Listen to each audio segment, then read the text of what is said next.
Peggy 12.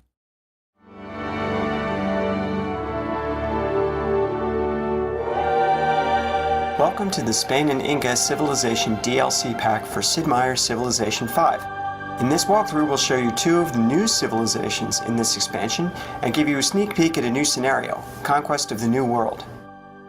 Dios bendiga a aquellos que lo merezcan. Soy Isabel de Meet España. Queen Isabella. She's back in Civilization 5 to lead the Spanish civilization. Each civilization in Sid Meier's Civilization 5 has a unique ability, and Spain's power is called 7 Cities of Gold. Spain gets a gold bonus for discovering a natural wonder, and this bonus is enhanced if Spain is the first civilization to find it. If you can bring the wonder into the borders of your empire, the bonus for these wonders are doubled. A good effective playstyle with Spain is to explore the world as soon and as broadly as possible, looking for new lands to settle in the remote corners and finding as many natural wonders as you can. You want to send ships and scouts out over the horizon as quickly as possible. Here we've got a game underway and we can show you some of the power of the Spanish Empire. Spain has two unique military units. The first is the Tercio, which replaces the musketman. The Tercio has a higher combat strength and gets a substantial bonus against mounted forces. But it's also more expensive to build, so don't plan to overwhelm your enemies with numbers. The Conquistador is Spain's replacement for the Knight.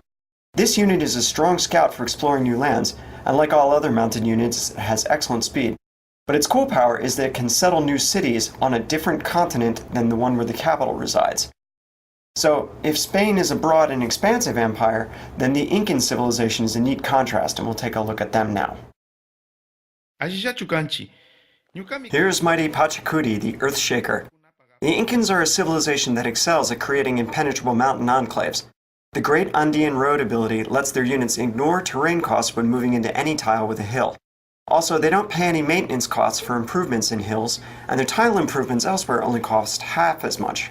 Terrain that would stop other units or slow a city's growth to a crawl is nothing to the Inca. This is the kind of map where the Inca excel, one with lots of hills and mountains where a player can tuck up and use his unique units and unique tile improvement to his best ability. The Incan unique unit is the Slinger, and this replaces the ancient era Archer. A strong early game ranged unit with fast movement on hills can be quite a headache for anyone who tries to take your cities without your permission, but you have to be careful. The Slinger is even more fragile in melee than a normal Archer.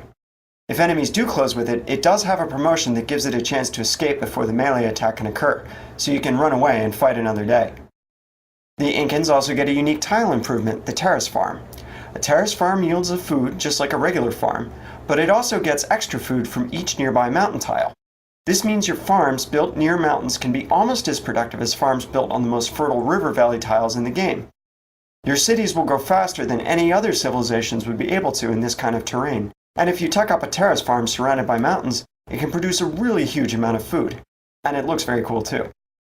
So you can see that between the mountains that protect us and give us food, and our Slinger unit to defend our borders, we're ready to build the Incan civilization as a citadel, from where we can pursue our victory without being bothered by the rest of the world. These two civilizations and 4 civs from Civilization 5 come together in a special scenario with this DLC called Conquest of the New World. You'll be able to play as either a European or native power. The object of the scenario is to be the first civilization to score victory points by finding treasure and bringing it back to your capital. You'll be able to create treasure from razing the cities of your enemies or finding the legendary wonders of El Dorado and Potosi. Be careful though, scurvy will plague your ships until you build a navigational school, and once the piracy technology is discovered, then war is almost a certainty between the European powers. Native players will have to hold off against the onslaught of foreign invaders and the machinations of the other native civilizations too.